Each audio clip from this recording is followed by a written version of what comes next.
Hey there, troops. Jim Maley here to give you another bit of an update on what's going on around town. First, we want to start off with tell you some of Collingswood Cares activities, some of the things we're doing with your support to help out our neighbors. Today, we made deliveries over to the Parkview. There's about 80 meals here, 80 boxes of food, as you can see. It all comes from the group called Thy Kingdom Crumb, which is a nonprofit that is a product of the Carson Wentz Foundation and the Connect Church. Together, they are working to spread the Christian faith by providing food directly to people who are in need. This is part of, I'm not sure if you can see it, this is part of the Love from the Crumb campaign. We're delivering and making distribution of these over at with the help of the Parkview management to families that are in need here. Collingswood Cares also, I'll just let you know, you've been more than generous. We've raised over $17,000 to help families. We've helped over 50 families in town in varying degrees with their necessities, with buying food. We've also had volunteers help go out and get food, do travel, do transportation and trips for people when they could not do it. So it's been a really, really big help, and we really appreciate all your help. If you know of anyone that needs help, we would like to assist them. We are looking right now at trying to take some of the funds. Collingswood Cares also had funds that they had raised in the past, and we're looking at possibly committing some of that to help people with rental assistance. We're working with Camden County to coordinate their programming, to maybe add some additional funding for Collingswood residents to help them directly, to give them some assistance. Let me tell you a little bit about what's going on in terms of scheduling. Hopefully you've all heard that we have canceled all recreation activities through the end of June. That includes the pool. Just recently, the governor made the announcements about high school graduations being that they can be done in person under certain strict guidelines after July 6th. So we're expecting that this closure that we've announced through June 30 is going to continue through at least July 6th. That, of course, is going to mean 4th of July festivities are going to be in very, very great danger of being canceled.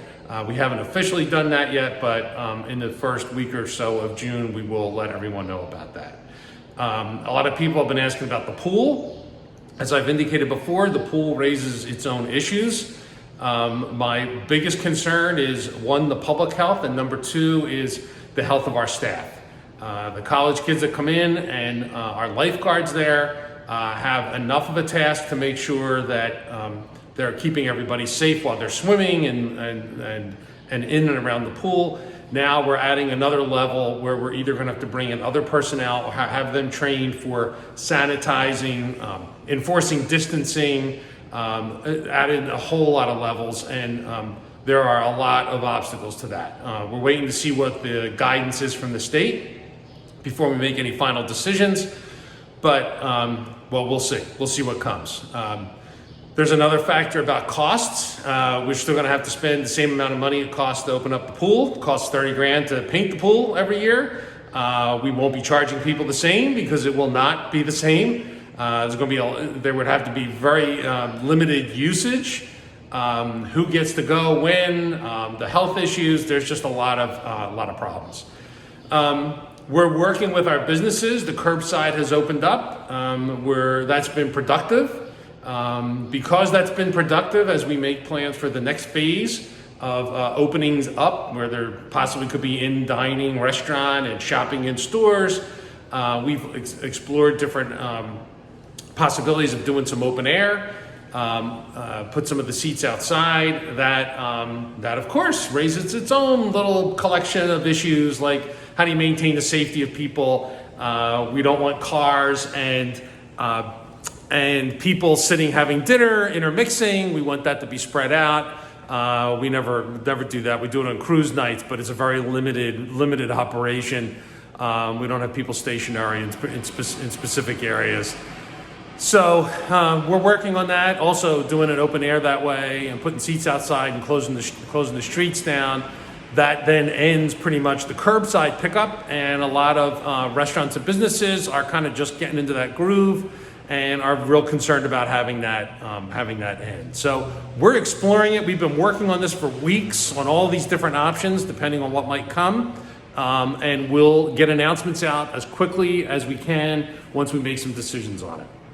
I can tell you that July 3rd, the Army Military Band concert was planned at Knight Park. They have already canceled that. They will not be coming. Philadelphia's canceled out all their shows with the field band for the 4th of July, so they've canceled out here as well. The borough continues to operate. Planning board meetings are going on. The borough operations continue. It's a little more difficult, but we are moving things along. I'm talking to you just in the last few days of May. June 1 is the deadline for paying taxes, or interest will be charged back to May 1. So make sure you haven't forgotten that date, since we had a little bit of a reprieve. And I think that is kind of generally a little bit of a summary. I want to give a thanks out again to Carson Wentz and his foundation and the Connect Church for being so kind on making Collingswood residents some of the recipients of their food bank. We greatly appreciate the work that they've done. We look to work with him in the future. We hope to all see him playing one day pretty soon. So thank you all. Take care. Make sure that you keep an eye out for the people that you don't ordinarily see, so that you can help take care of them. And let us know at Cause Cares if there's anyone that needs any assistance, okay? So take care of yourselves. Thanks.